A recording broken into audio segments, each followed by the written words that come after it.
Okay, so tell me about your Go learning routine. Like I mean, before it was probably more intense. Now it's probably more live streaming and doing all those I want activities. to, like, if I were training right now, right, to get beyond my current level, AI, exhibition matches with, strong people, right? Strong friends and stuff. I'll tell you guys just real quick my plan for my own training when I can make enough time to really execute on it, right? It's for me though, right? It's very tailored, but there's something I like to call Sumego exposure training. So you have like reading training and exposure training. Exposure training would be like you don't spend very long on each problem and you just trust your quick reading and your instinct and just see the answer after that, Hmm. and you go through a huge amount of problems that way, right? Thousands. In my case, I would do thousands over who knows how long.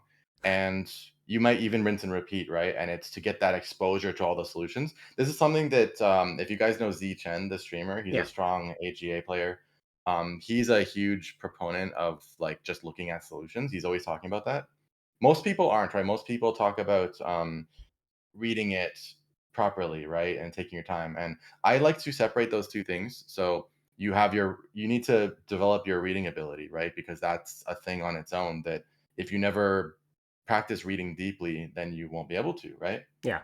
Um, so, and then there's like the shape instincts and all that, and the just remembering techniques, basically solutions. So, I'm planning to do a huge amount of AI game reviews and also playing against AI and playing against strong people, right? And then the other side of it is kind of a whole phase of Sumego exposure training, followed by a phase of the actual reading training where I try to solve them all properly. Yeah, Um, that's what I heard, that a lot of the stronger Chinese and Korean professionals, when they study, when they're in say, they kind of, I mean, they go through all of the problems available out there, and they pretty much memorize. I mean, not memorize, they solve them, but they like do basically what you just described as exposure training. They mhm, remember all of the solutions, and then after a certain point, they don't solve any more Tsumigo because there's nothing left to solve. They've solved all of the classic collections, and they know all of them by heart, and they just remember the how they're solved, and they wouldn't miss this in an actual game. mhm. But I mean, Yeah.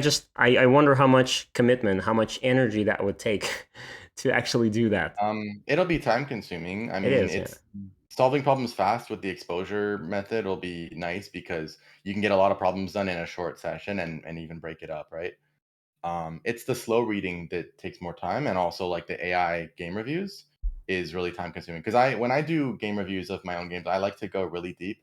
In my experience, I gained a lot more from going super long and deep on one game than to do shallow on a few games. But whatever works for you. And something that I found worked for me really well in like single digit Q level is to scrutinize individual moves instead of glossing over and only thinking in terms of sequences and like events on the board. Like you can figure out the events on the board and sort of what happened, what you did wrong, and tie a concept or two to it in like 5 or 10 minutes, right? Yeah. Sometimes even by yourself. But to look at each move and figure out your unnecessary fixes, your stuff that maybe the opponent did something that shouldn't actually work, or like, Tsumego that came up in the game, or like reviewing Joseki and researching any Joseki you messed up or that you wanted to do. There's so much to do with one game review if you put the time in. And uh, my Yeah. advice to single digit Q would be to like look at those individual moves, yeah, in the middle game. If it's your game, do you Yeah, just look at the biggest mistakes that you made and this and you think, okay, that's where I messed it up. Like that's where I lost the yeah. game. I've done a lot of this on. Do you review your won games, the games that you won? Yeah, I review those too. Okay. Because to me, like, this is how I treat things for my students too, which is that I don't actually care that much about the result. I care about like whether it was well played and how like because you could play super well and then just mess up one thing at the end, right? Go is so unforgiving. That's why if you're not fully focused against somebody a few stones weaker than you Yeah. could just easily lose because just one little move can ruin everything, right? Yeah, Um, and the other way around. Sometimes you're reviewing someone's game and the game looks like it looks terrible. It's a mess.